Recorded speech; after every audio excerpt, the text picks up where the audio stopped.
I'm Bronwyn Williams, and we're here with the small print. And today our guest is David Ansara, who is the Chief Operating Officer for the Center of Risk Analysis. So to start off with, David, can you please introduce yourself the way you like to be introduced and just explain to people who you are, what you do, and why you do it? Well, great, Bronwyn. Thanks a lot for having me on the show. My name is David Ansara, and I'm a Chief Operating Officer of the Center for Risk Analysis. And essentially what we do is policy, political, and economic risk analysis. So we're a think tank. Most of us are based in Johannesburg, but we're increasingly located all over South Africa. And what we do is we help our clients to navigate what is becoming an increasingly hostile and uncertain regulatory environment. We help to interpret the meaning of government policy and the impact that it'll have on our clients' businesses. So we have clients across the spectrum, so financial institutions, banks, insurance companies. We have also listed firms, but increasingly ordinary families, individuals, private consultants who value our insight and analysis. So primarily our main product is a weekly risk alert. So every Monday morning at 7 a.m., we release an update from the CRA team, which flags a couple of the most important risks in the environment today. So that's 2 pages, very succinct 10-minute audio as well. And then we produce a number of ongoing research reports and analysis and online briefings as well. So we had a briefing just this week on the budget speech, which was presented on Wednesday. And so we had about 100 or so of our clients on that call. And so our clients look to us for guidance on how to navigate what is increasingly a tricky and uncertain terrain. Yeah, I think we play in quite similar space in that regard. But what we really wanted to have this conversation about today is what exactly is being indicated from the budget speech that's come out this week. What are the policy sort of signposts and signals that we should be taking notes of, and particularly those buried things? So from my perspective, I always like to try and kind of read between the lines rather than read on top of the lines, because superficially, I mean, it sounded like pretty good news for regular people and for businesses, you know, like lower tax rates for corporations and no tax increases for income taxes, etc. But if you sort of look under the hood a bit, there's a lot of more sort of sneaky and hidden taxes per se that are popping up, even if you just want to stick with the tax question, that are sort of indicating that we're having to find more creative ways to plug our fiscal deficit as it is growing. And of course, there's many sort of controversial views as to what we should do with that deficit. Ignore it, leave it all alone, keep spending, hope for a better day, print some money, whatever the case may be. So anyway, what we hope to get through today is to talk through some of those issues, to firstly look at what are the things that stood out for you that perhaps have not been spoken about within the sort of mainstream commentary on the budget as it has been presented to us this week. So if you have a comment there, let's kick off with that. Well, Bronwyn, I think the big picture is still quite concerning. And really what we saw last week was the continuation of a trajectory towards ever-growing deficits and debt. In terms of our public finances, the South African government is spending well beyond its means.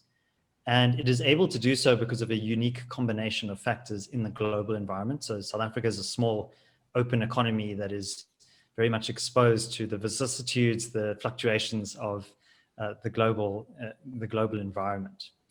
All right, so I think the first thing to look at, and all of this, of course, takes place against the backdrop of COVID and the serious fallout effects of the pandemic, not just in terms of the health effects, but also the public policy responses and the economic impact. Right, so the first is that South Africa continues on a very low growth trajectory. And last year, if you had to look at economic growth, so COVID was just shy of -8%. That was what 2020 represented. So that's a huge contraction in the economy. But if you go back essentially over the last 10 years, you'll see that South Africa hasn't really been able to escape more than 2% economic growth. Bear in mind that our reproductive population rate, our replacement rate, is about 1.5, 1.6%. So we're not even, you need to grow beyond that in order to see an improvement in welfare and standards of living of ordinary South Africans. So the National Treasury is projecting that growth will be around 3.5%. In 2021, and then gradually slowing down 2.2%, 1.5%. And that sounds like quite good news on its face, north of 3%, but there's this base effect of the huge cratering of the economy last year. So that's just trying to recover some of the losses from last year. So ultimately, we have quite a stagnant economy, and that low growth is a real problem. We're underperforming against our emerging market peers. So notwithstanding the impact of COVID, we had a serious problem of low growth in South Africa. So then maybe we want to talk about some of the headline figures. So essentially, the government collected, or was projected to collect in the coming financial year, 1.5 trillion rand. And so that's quite a lot.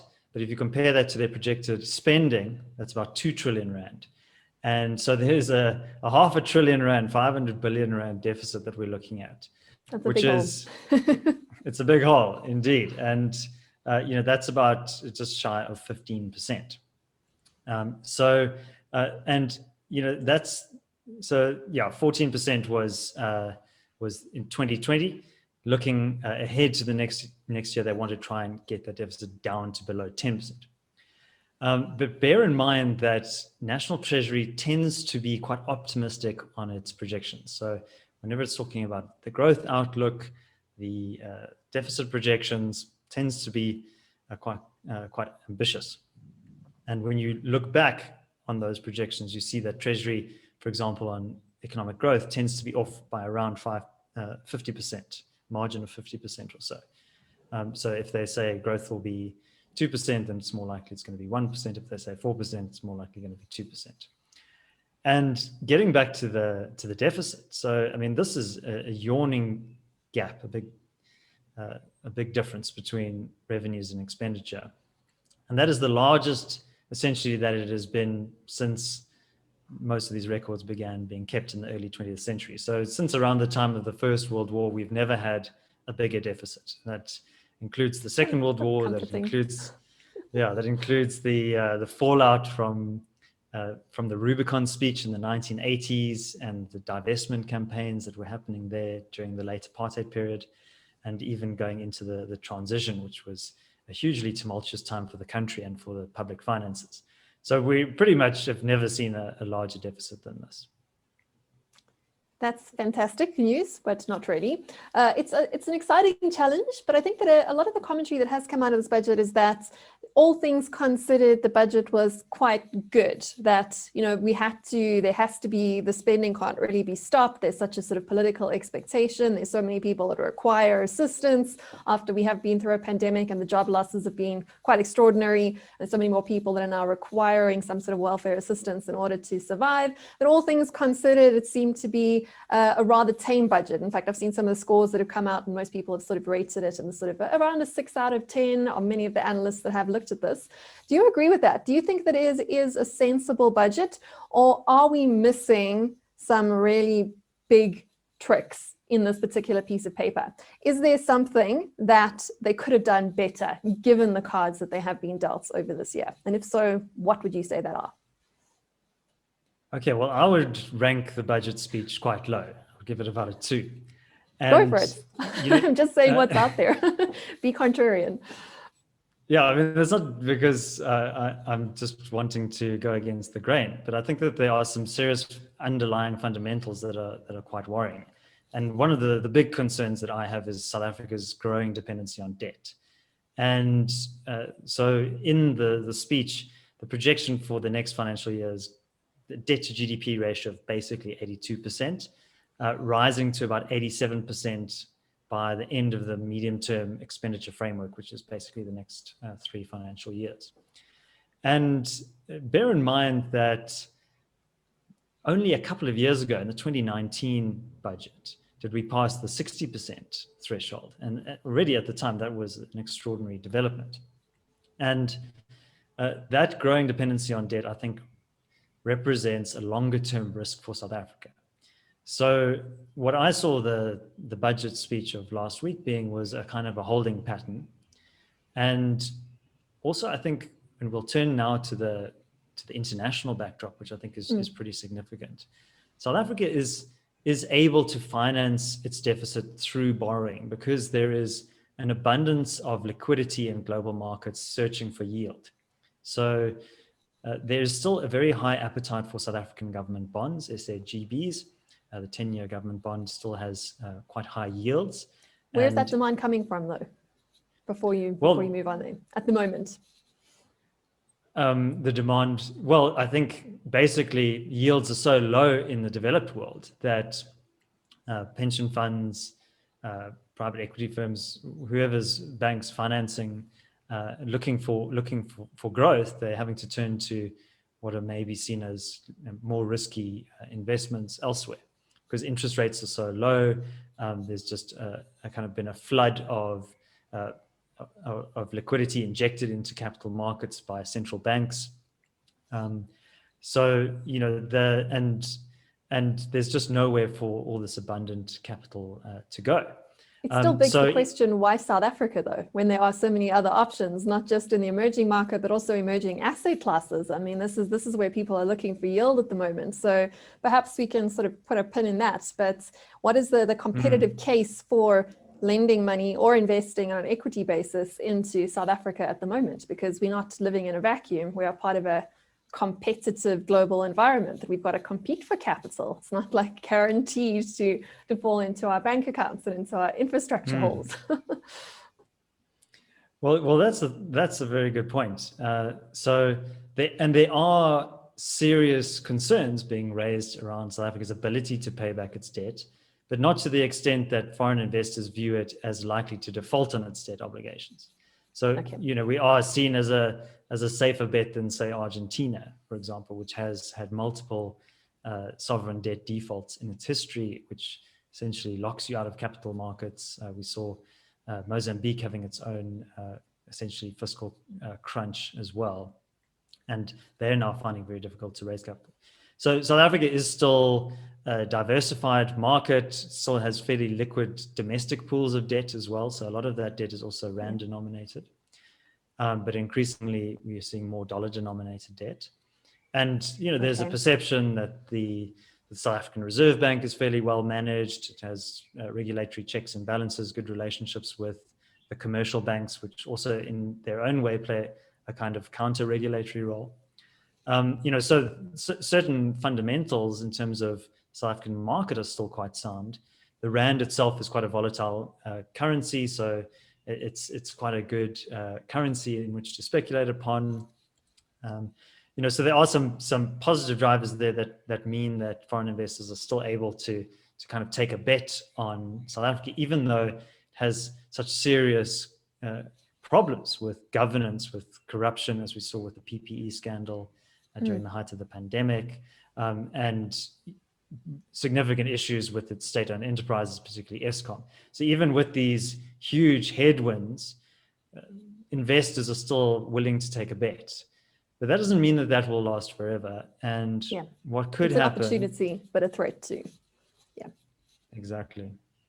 Yeah, so this is almost buying us time. And we saw also with global commodities markets that local mining firms have had a boost to their coffers. They've been able to generate more income.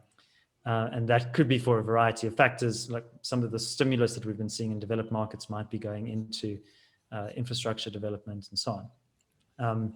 And there's perhaps pent-up demand for commodities.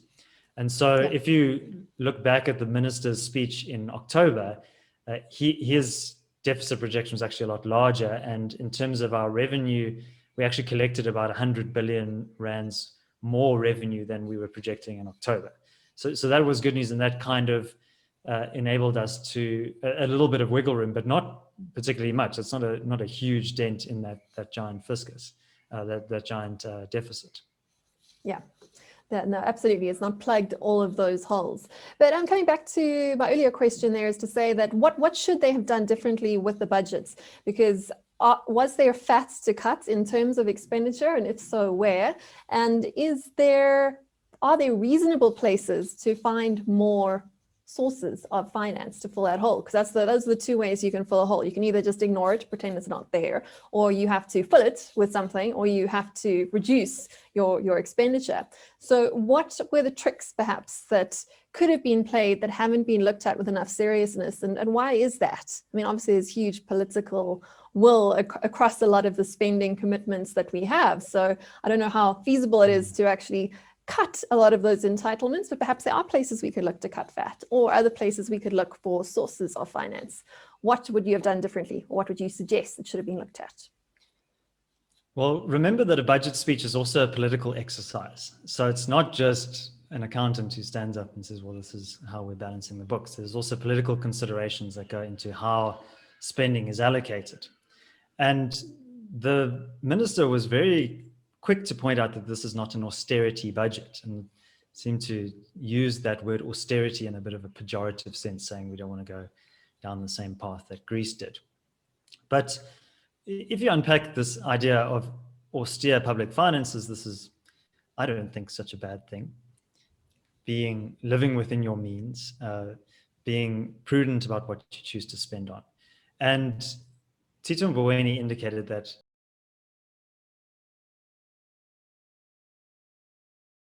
over the next 3 years, he wants to reduce spending by about 269 billion rand. And that he put at the door of the Minister of Public Service, saying that we're negotiating with public sector unions to try and reduce spending. But he can't enforce that himself, Tito Mboweni. He is reliant on other role players to essentially trim down the size of the public service. So we also have a very heavy component of managers within the civil service who earn a lot more than ordinary civil servants. And we have approximately 2 million people in South Africa who in some capacity work for the state. Bear in mind that we only have about 15 million people who actually have a formal job in South Africa. So that's a significant, it's just over an eighth of the entire workforce works for the state. So a lot of this borrowing that we spoke about, this R500 billion rand deficit, is going into financing government consumption, essentially. These are not value generating activities.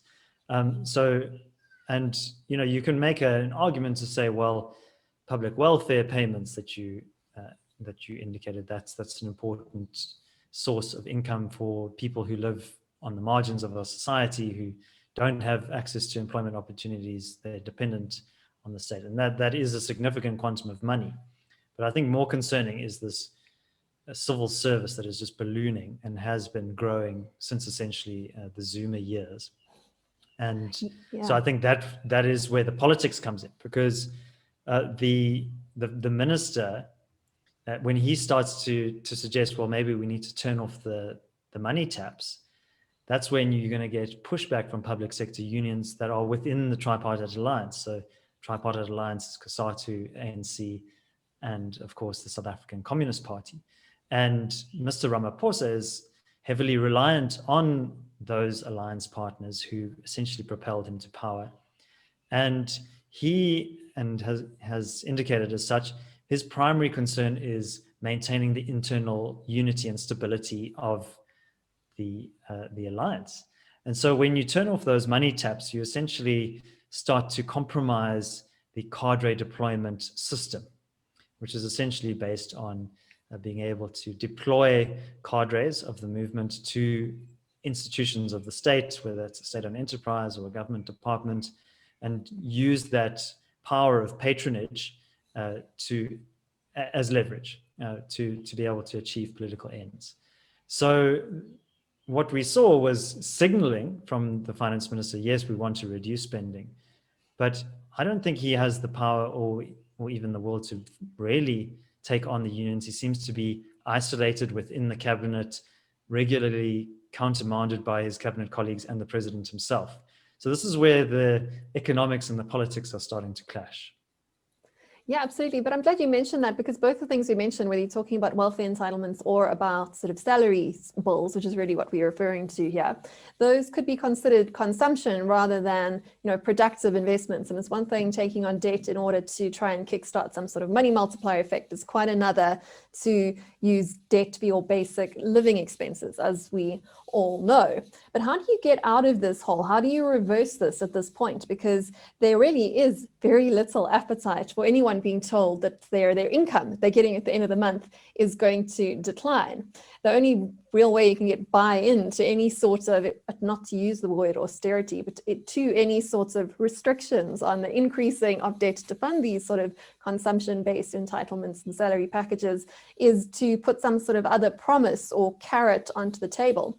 And are we seeing any of that? Are we seeing any actual projects that could be generating some sort of multiplier effect? Has the budget allocated enough to actual investment, to actually fixing the root cause of the problems? The fact is we do have too much of a bloated public sector, public service. We have too many people dependent on the state and not enough people that are properly independent, that are generating income that is actually, new tax, not just sort of recycled tax that's going through the salaries from the private sector to the public sector and back again. Are we seeing any sort of hope coming out of there from this particular budget? Are we seeing any projects that you think could result in a more sort of developmental state, in some sort of perhaps South African equivalents of the Green New Deals that are being thrown about in both Europe and America? And if they are, or do you think these projects are looking at the right sort of areas, or perhaps is this just throwing more money down the hole? Because unfortunately, all too often, even well-intended developmental projects do tend to turn into expensive white elements, like I'm sure we all can remember what happened with the arms deal, for example, and the many aborted attempts at nuclear power plants, for example. So do you have any comment on that, on the more developmental projects proposed, and if there's adequate or perhaps injudiciously allocated attempts at allocation in this particular budget? Okay, well, there's a lot going on there. But if you recall in the beginning of our discussion, we started by talking about economic growth. And essentially, the only way you can get out of this problem is by growing your way out. And how do you do that? Well, you need to create the right conditions for growth. So the remedy that I would recommend is to implement growth enhancing reforms. And the president and some of his cabinet are very keen to speak the language of reform, but when it comes to the action, we don't see very much. And what are those reforms, and what kind of costs and trade-offs do they involve? And I'm afraid those trade-offs are going to have to be borne by somebody at some point, and it involves winners and losers. And sometimes the losers are not going to be very happy about being on the losing end. So what are some of those reforms? Well, the first I would say is to reform the labor market. So we currently have a very tightly controlled labor market with a lot of protections for existing workers. But bear in mind that just a couple of weeks ago, we saw that the unemployment rate, the narrow definition of unemployment, has gone beyond 32%. So that means that we have a significant amount of people without a job. If you look at the youth, their unemployment rate is more than half. So upwards of 60%, right? I mean, it's exactly quite extraordinary. And that's a critical phase in your career. You need to be building skills. You need to be getting on the ladder. It has lifelong implications. Yeah, exactly. Your first job, your first paycheck compounds over the course of your life. So if you miss that boat, as they call it, the sort of the missed platform generation in Japan, that relates back to their, ongoing recession that sort of started in the late 1970s, early 80s, how that generation has never caught up financially with the other cohorts. So it's a huge problem. I mean, you can't really avoid that, but do carry on. I'm interrupting you. No, Bronwyn, you're absolutely right. That has long consequences for the rest of your career. And during the National Development Plan process, which was led at the time by Trevor Manuel, when they released the report, they said, essentially, if you don't get a job within the first 7 years of matriculating, essentially, you're never going to get a job. You're going to be locked out of the labor market. And as you yourself have indicated on some of the videos and interviews that I've watched with you and that we've had on our own channel, on the CRA channel, you've warned about some of the headwinds that are going to be facing the labor market, like the increased rise in automation, the ability of highly skilled people to take advantage of economic opportunities within this new digital economy, but if you don't have skills, you're essentially kind of thrust to the sidelines. And so what we have to do is craft policy for the labor market that we have, not the labor market that we wished we had. And we do have some significant advantages. We have quite a young population. People are desperate for work. You may have seen the long queues, videos of people lining up for an internship, for example.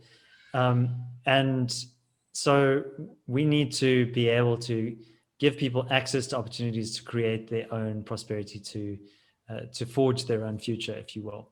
And currently, the Labor Relations Act, Basic Conditions of Employment Act, the National Minimum Wage Act, all of these essentially serve to lock out those millions of people, around 10 million people who are economically active but not employed.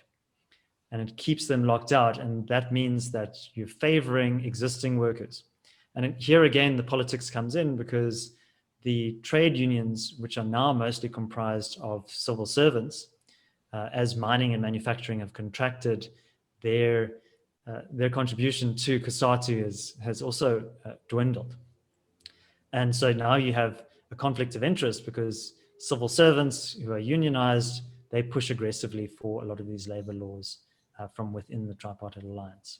And they ostensibly are doing this for pro-poor reasons, to protect interests of their workers. But what you don't see is the opportunity cost, the millions of people who are outside of the labor market, who are being locked out and who would otherwise have had a fair shot at a job. So reforming the labor market, absolutely critical.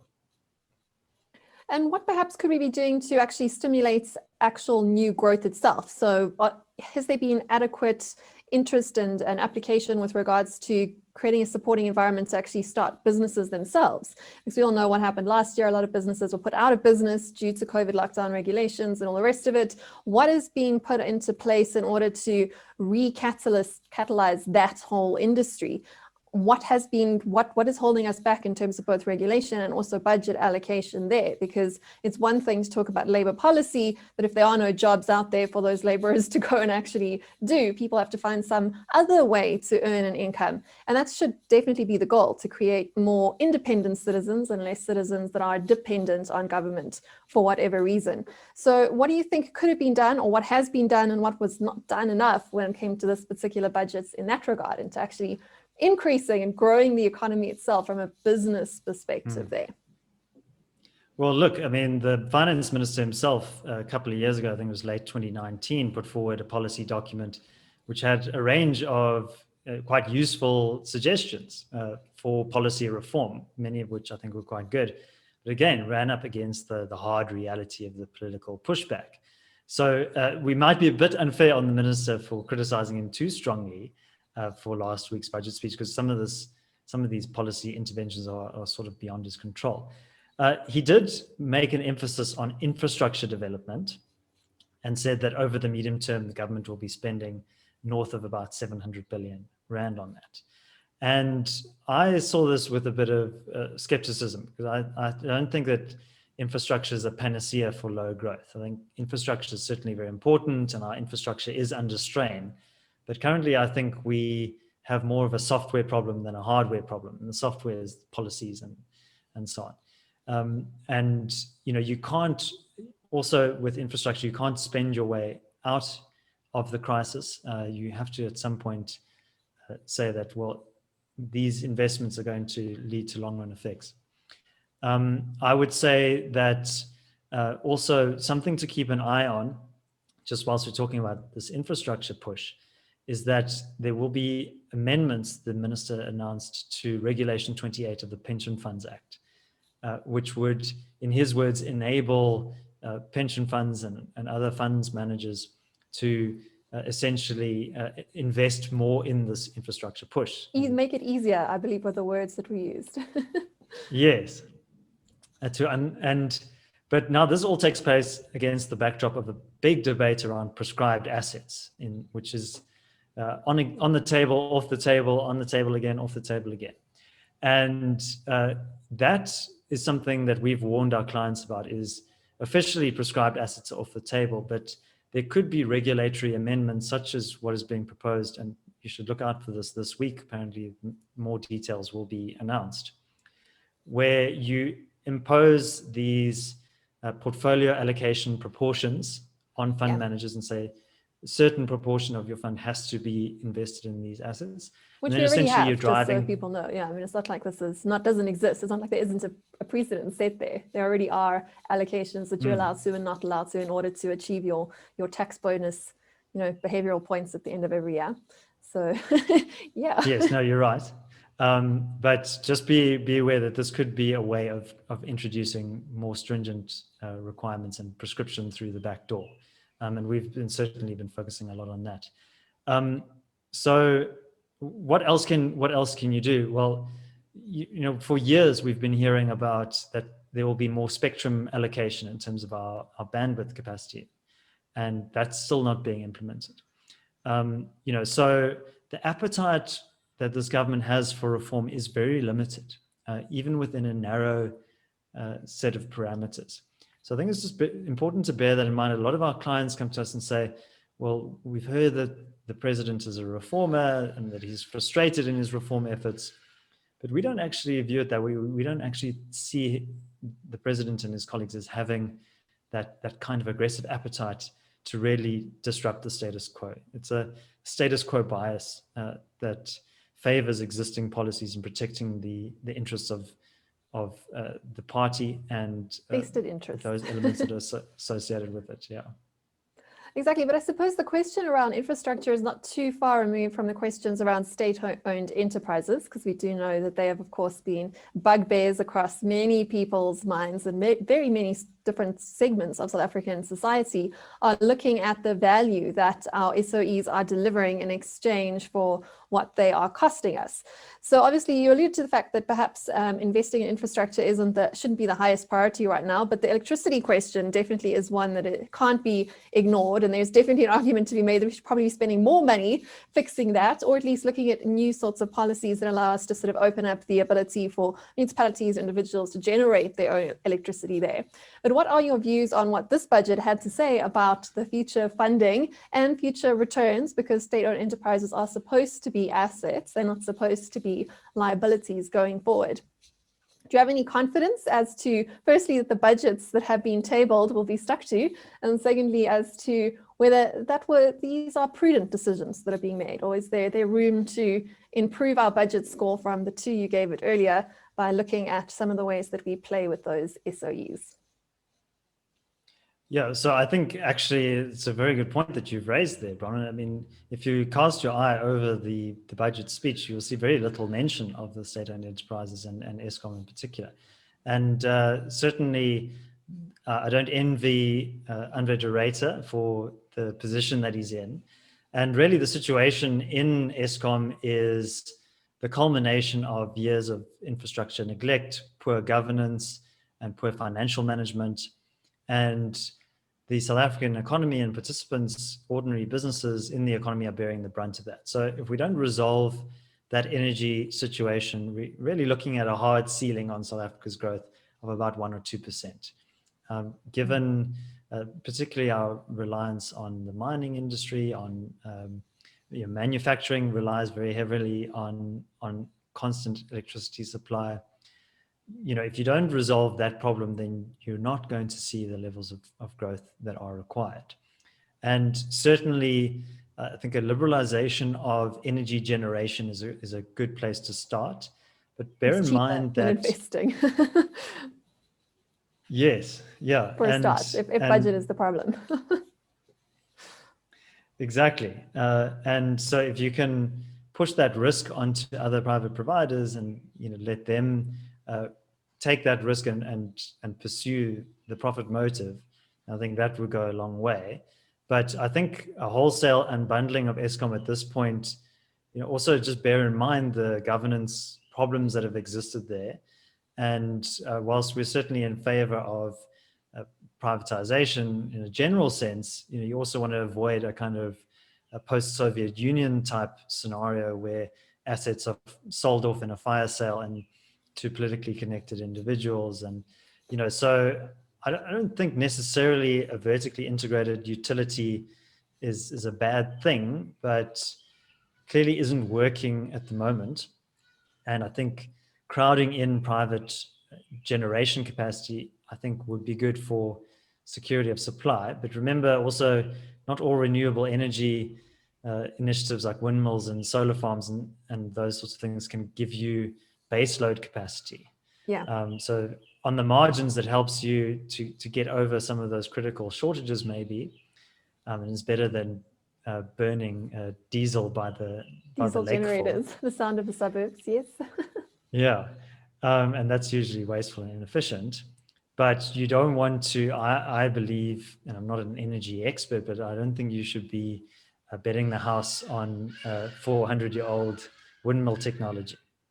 And so, what choices are available? Well, I think the liberalization of supply is a good place to start. But remember that as more electricity comes on stream, that's going to put price pressure on Eskom, which is in this, they call a utility death spiral, where they're unable to maintain and service their infrastructure. Means they have to keep pushing rates higher. But then as rates go higher, it incentivizes users to go off the grid, and which compounds the problems further. So so I don't have any easy answers for Mr. Durator and the government on that front, but certainly it's a huge risk and a huge challenge that needs to be resolved urgently. What about our other expensive luxury toys? I mean, if we are at the point where we're trying to look behind the back of the sofa for a bit of spare change, there are definitely things such as SAA and the SABC that spring to mind as places that might not solve all our problems, but could go a long way to paying at least a portion of our public sector bill, or giving a few more people a few grants. The priorities there are definitely debatable. Don't necessarily want to take a view on that myself right now, but maybe you've got a few thoughts there as to what are the other perhaps vanity projects, the luxury purchases that an economy such as ours, that is running on definitely not a champagne budget, might have to look to, or could look to cut a bit of the fat and just do a little bit to reduce the size of the hole that we find ourselves in now. Well, you mentioned South African Airways, and I think that's a good place to start. So late last year, the airline was given a bailout of around 10 billion rand. Pocket change. Well, that's about the equivalent of our whole COVID financial allocation in this budget. So I've seen that comparison. Yes, it's significant. Yes. Yeah, and Bronwyn, I think if you think of the priorities of spending, it's a national airline is not a strategic asset. There are plenty of private airlines that could service South Africa as a long-haul destination.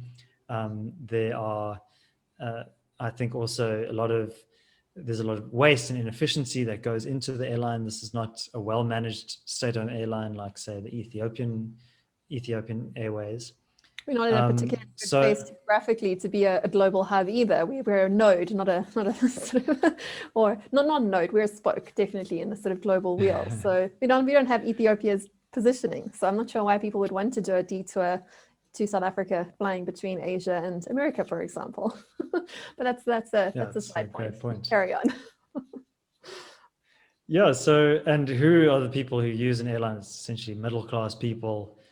Politicians flying from Joburg to Cape Town to go and sit in Parliament, and you have to ask: is that the most urgent spending priority? I think that's just about national pride and ego, which is not really something we can afford at the moment. Are there any other vanity projects that we should be keeping an eye on, things that could become expensive quite quickly? Some of the things that I've been looking at that sound quite good on paper, but don't necessarily translate into the sort of returns that we're wanting to, are sort of ideas being floated by the economists like Mariana Mazzucato, who's encouraging governments to spend more in shiny green new deals and very sort of elaborate projects and space projects and aspirational goals, which do sound good, because I do definitely believe that we should have something to look forward to. We need to have hope. We need to have some sort of progress and a plan. That's what gets people excited. It's hard to get excited about, increasing Eskom bills for the rest of our lives. It's much easier to get people excited about a new space program or a smart city around Lanseria. But at the same time, some of these things can devolve into vanity projects quite quickly. And perhaps it is worth touching on what those sort of smart city projects are, because they sound great on paper, they look very impressive, but are they going to return into real returns for South Africa at large? Or are they just another way to spend more money and look good on paper? Do you have any thoughts around the shiny new deals and development state project moonshots, as they call them these days? Well, I would just ask who pays for that. So when you talk about the government must invest in this project, essentially they're using taxpayer money in order to do that. And the problem is that the governments also have their own incentives, their own agendas. We've also seen the management of those funds. There's a lot of wastage, a lot of corruption that creeps into these projects. So if you look at Medupi and Kusile, long timeframes, which the deadlines have been missed multiple times, cost overruns. The state is often not the best stewards of these highly innovative projects. I would say the state should stick to its knitting, focus on the basics of infrastructure like roads and telecommunications, and try and ease the burden on itself by pushing a lot of these projects onto the private sector. So smart cities in Lanseria, frankly, that's just a ridiculous assertion by the president in his State of the Nation address this year and a couple of years ago. And I don't think that if you consider the state of many of our cities at the moment, we need to get back to basics. We need to make sure that the current cities that we have flushing toilets in schools, maybe start there before we start building smart cities for the privileged few. But that's just an opinion. However, I'm going to push back a slight bit on you, because I suppose I'm supposed to keep this interesting. And sort of coming back to that whole idea of the development state, there is a valid argument to be made that a lot of private money or public sector money that has been accumulated from taxes is used really to fund private interests. And that's where the argument comes from, where advocates of moonshots and development state type projects are suggesting if the government is sponsoring private research that is being turned into benefit in private hands, surely then the state should, and the public should get some benefit out of the investments that it has made in things like R&D, in things like subsidies, particularly for new industries and grants and all of these exciting things. So there's a trade-off there. And I suppose the question is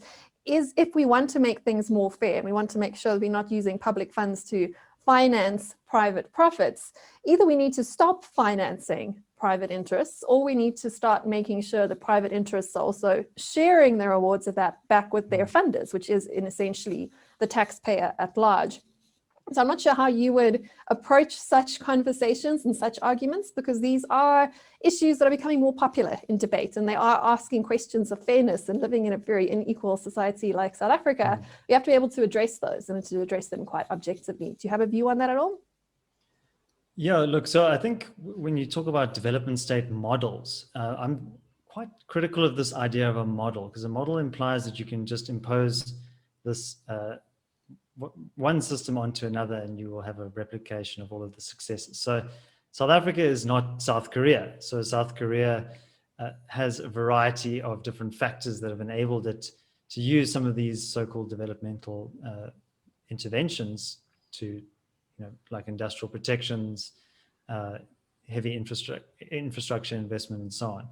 And look, each country has its own different dynamics and developmental trajectories. But you must also, I think, in this developmental state debate, there often are inefficiencies, misallocations of capital that you don't see. So when a government such as the American government lands a rocket ship on the moon, that there's a kind of a spectacular effect to that. It looks very impressive. There's all sorts of secondary technologies that makes everyone happy. It's a great nation builder. Yeah, and there's a kind of a reference bias, if you will, because it's such a spectacular kind of event. But what you don't see is all the white elephant projects, the the roads to nowhere, the stadia that are built in the middle of the bush that doesn't have any people to fill for a soccer game. Well, if you live in Cape Town, you have a daily reminder, right? Yes, exactly. And I mean, 2010 was a big infrastructure push, and we saw a lot of corruption there from the state and from private construction industry. And I think one of the big problems, and I think you alluded to it in your comment, was that we kind of have almost like a corporatist compact in South Africa. We have concentration in a few key industries. Telecoms is a very good example, essentially a duopoly there. And those incumbents benefit from government protection, right? Regulatory moats, yes. A government mandated monopoly. Isn't that fantastic? Nice work if you can get it, right? Exactly. And those firms had first mover advantage. But yeah, the government regulators are the ones digging those moats. I really like that metaphor. And that means that new entrants to that market find it very difficult to challenge that. And some people might say, "Oh, look, this is one of the negative side effects of capitalism. Look how unfair it is that these two big players look under the hood. Look at who's propping up the monopoly, right? So who's allowing that spectrum and that. Yeah, exactly. There's many arguments for that. But that does lead to the sort of arguments of saying that those sort of companies that are granted monopoly rights, that are given public goods for private profits, probably should be looking to share those profits with the what they would have been competitors that are now excluded from that due to the actions of public sector actors. For example, there's definitely arguments to be made there. But I suppose it would be disingenuous to have this conversation without backtracking right to the beginning and going back to the people who say, deficit, what deficit, who cares? We can just print the money. So these are things that would have raised many more eyebrows even a year ago, but we've become, as with many restrictions on our freedoms and many other things that we've just allowed to sort of become normalized over the last year, the idea of who cares about deficits when we have a monopoly over our own currency. And even as you were saying earlier, most of our debt is still locally held. Although it is increasing to have more and more sort of foreign denominated debt, if it is locally held, do we have to worry about it at all? Or can we just go the route that Stephanie Kelton and her fans suggest and say, we can just print it, don't worry about it, we've got a monopoly on our own currency, and the deficit doesn't matter because a government budget does not work the same way that a private house budget works. How do you respond to those sorts of calls and pushes towards more quantitative easing, more modern monetary type theory policies as a get out of jail free card from this mess that we find ourselves in? If it's too difficult to cut spending, it's too difficult to collect more tax, why would we want to turn down this amazing free pass that is being proposed from a political and from an economic perspective? Well, I think it might seem to be a free pass now, but the problem is when you cast yourself ahead into the future, and that could be many years to come, there will be some kind of reckoning about who pays this debt. And we can also look to the north of our own border, north of the Limpopo, at a very calamitous situation where there was monetary easing, where the Central Bank of Zimbabwe basically printed money because of political pressure to do so. And that led to runaway inflation, which essentially destroyed the wealth and savings of an entire generation of people. So what we're doing now, in my view, and I think in the fullness of time, the modern monetary theorists will be proved to have indulged in quite a high degree of wishful thinking, is that we're essentially deferring the payment of that debt to future generations. And I think it's not going to necessarily present itself immediately in the short term. It's going to have huge effects on our economy and our societies more broadly in the future. And also just, I think one of the arguments that's made, particularly from the United States monetary theorists, modern monetary theorists, is that, well, look, this monetary printing is not having as big an impact on inflation. Where's the inflation, as they say? Yeah, you get that pushback all the time. But have you looked, right? Maybe it's like the future, just not evenly distributed. If you look at certain pockets, the inflation is there. The things that count actually in the US. So if you look at housing, education, food, which is not even included in their CPI bundles, energy, those things are inflating, and the stock market too. So it just seems like perhaps the inflation question, it's more of a measurement error than a lack thereof in that particular argument. But I would agree with you. I think that in general, there are no free lunches in this world, but we can pass the check through both space and time. So you mentioned that a lot of these costs do compound, but it's a can-kicking exercise that it puts the bill into future generations. But it's also a bit of a pass the buck to your neighbors. In other words, to countries that don't have the luxury of monetary sovereignty, that don't get to engage in the same sort of policies. They start to see those costs a lot quicker. And we know this as South Africans. So, if the dollar there's more dollars, but it still has the same value, but you don't own any dollars, you are instantaneously poorer in comparison, in real terms, even if not in monetary terms. So yeah, I think we have to always understand that, like energy, money it's not free, it's just traded. There's always a winner and a loser on the side of any one of those coins. And who are the winners to that dramatic increase? Let me do that again. And who wins in terms of that dramatic increase in asset inflation? Those are the holders of capital. Exactly, those are people who already have extensive wealth, and that is being essentially ballooned. And that, I don't think there's anything wrong per se with inequality if that's the outcome of a competitive process. Innovators need to be rewarded for taking risks and adding new value. But if you just happen to have access to your father's trust fund, and you've seen the value of that ballooning through no effort of your own because of the injection of stimulus by the central bank, I think that is going to create a lot of second order effects in the economy and society. Compounding inequality. But we've already seen this. We've seen this through what's happened over the last year with COVID, when governments have engaged in vast money printing programs in order to fulfill entitlement obligations and to essentially bribe people to stay home and to behave when their livelihoods have been taken away.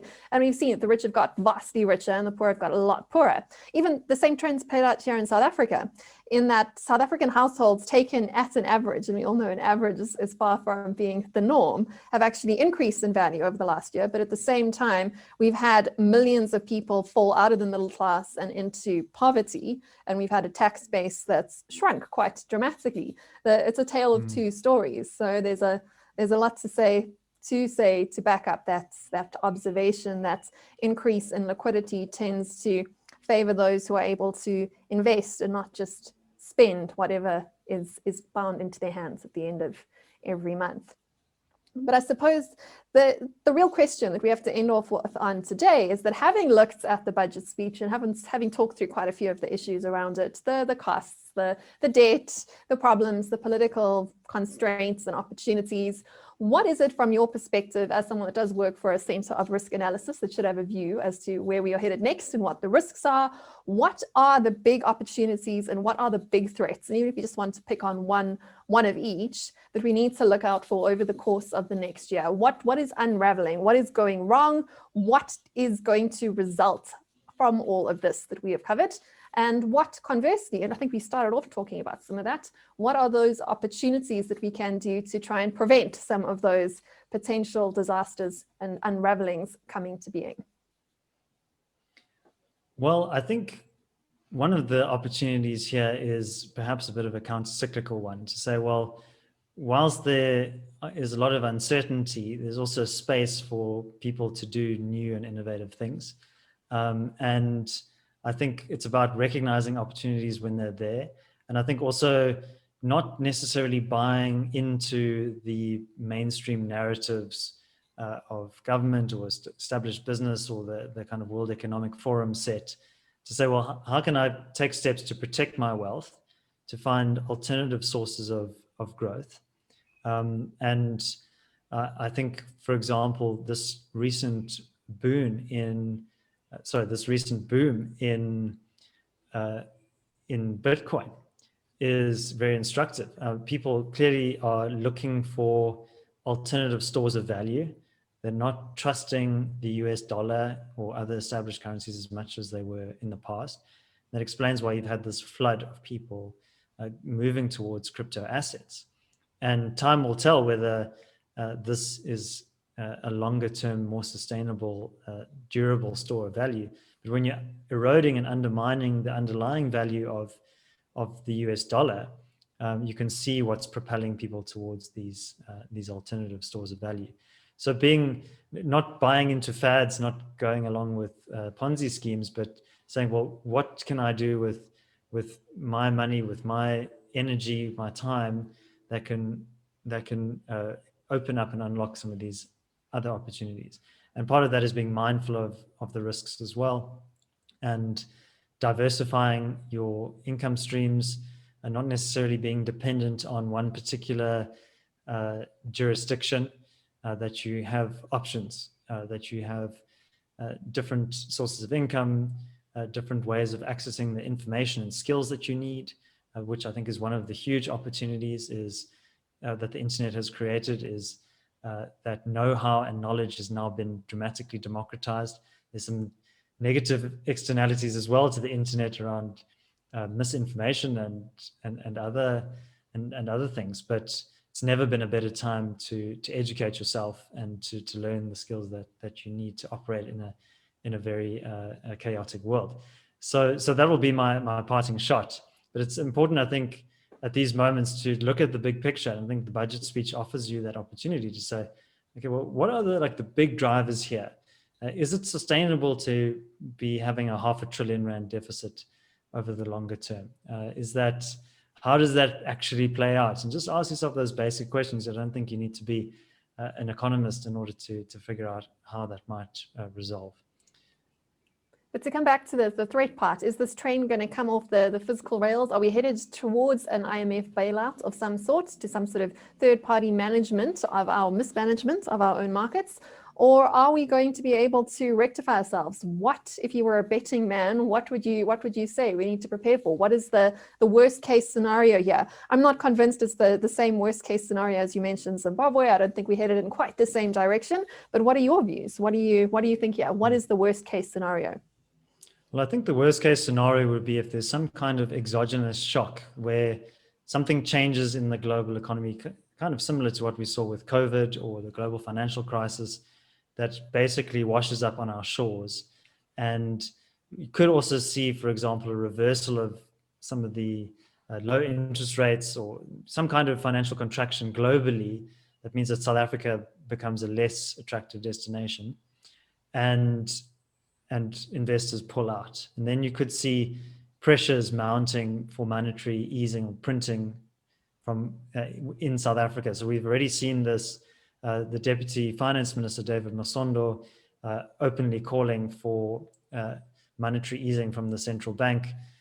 Luckily, there are quite a few technocrats and institutional guardrails against that in the South African Reserve Bank.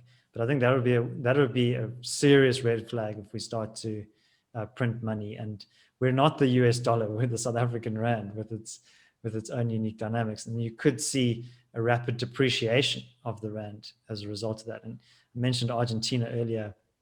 That hyperinflation and debt defaults that really destroyed the livelihoods of many Argentinians, and made the prospects for growth in that country very difficult. And this was an economy that was at one point the 6th largest economy in the world at the beginning of the 20th century. So you can go backwards. Growth is not inevitable. With the wrong policies, you can really destroy and undermine growth. And we need to protect what we've built in South Africa and not let ourselves be taken in by too many fancy theories from economists in the developed world who sound nice on paper. If it's too good to be true, operate in their own environments and won't bear the downside of their policy prescriptions in our country. So, I think that's very important when we look at these ideas that are coming from abroad. It's like, well, actually, are they suited to the conditions that we find ourselves here in South Africa?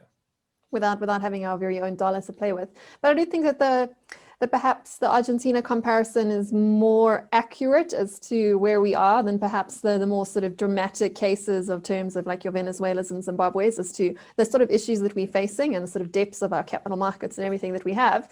But I suppose I just before we close this off, I suppose there's one thing I could push back on just from our own points of view, because although you make absolute sense saying that the opportunity here is to actually hedge against South Africa, I think that there is a counter argument to be made, and it's something that I've thought about quite a lot myself lately, in that if you are seeing problems ahead, we've kind of got two choices, individuals. You can either hedge against it and play the entirely selfish, sensible card to say, let's back into crypto, let's be part of that capital flight. But at the same time, as soon as you do that, you're also actually betting against the country. But not only are you just betting against it, you're also increasing the odds of economic collapse if enough people take that advice, which is perfectly sound advice for the individual at a collective scale. That does accelerate a lot of the breakdowns that you have been speaking about. It creates bigger deficits down the line. It creates less investments in the economy. And I know that's not a comfortable conversation to have, but I think it's something that's worth thinking about for people that are listening to this call, that we kind of have two choices. We can either invest in the future that we want, or we can hedge against the future that we don't want, or we can do a bit of both. But whatever we do, however we spend our money, we're essentially betting on the future, but we also not just betting on it, we also building it. We're also investing in a particular world that we are helping to make materialize, come forward. So I suppose that's a challenge to policymakers and to South African citizens listening to this call. And if you disagree with me, David, please go ahead and disagree with me. Otherwise, I'm going to hand over to you for any closing shots that you have before we end the session today. Well, look, I think that that's a very good point that you make. And I think that there is a lot of capital in South Africa. If you look at the cash reserves of many South African corporates, they're reluctant to invest, but there's a reason why they're reluctant to invest. It's because they're uncertain about the environment in which they're operating. So I totally agree with you. Economic growth and risk are inherently linked, and you have to be able to absorb a certain amount of risk. And if you do nothing, then you're guaranteed to not make returns, not to enjoy and reap the benefits of your investments. But if you had 100 million rand, Bronwyn, what would you do with it in this environment? Would you invest it in Eskom or South African government bonds, or would you invest it in... buy some property in a coastal town. I would love it. I'd probably hedge my bets geographically as well as through asset class. Yeah. But I'd like to think that I wouldn't cash all my chips against the country that I live in. I'd like to think that I wouldn't. I can't say that I definitely wouldn't, but I suppose it's a challenge. I'm not saying it's easy at all, but we have to think these things through, that we become part of whatever the future is. It's part of our actions too. It's not entirely dependent on the policymakers, as much as they do tend to make things more difficult for us and to make our choices that much harder. But of course, in times of chaos and in particularly chaotic markets, it's actually quite a great environment for your more cowboy-ish sorts of entrepreneurs too, because we all know fortunes are made in downturns, but they're also made in weak states. So I mean, once again, it's a challenge put out there. How much risk are you prepared to take on, and how much are you prepared to invest in fixing it? So, and there are a lot of what they call asymmetric bets out there that if they turn out well on the upside, then you can make huge returns. But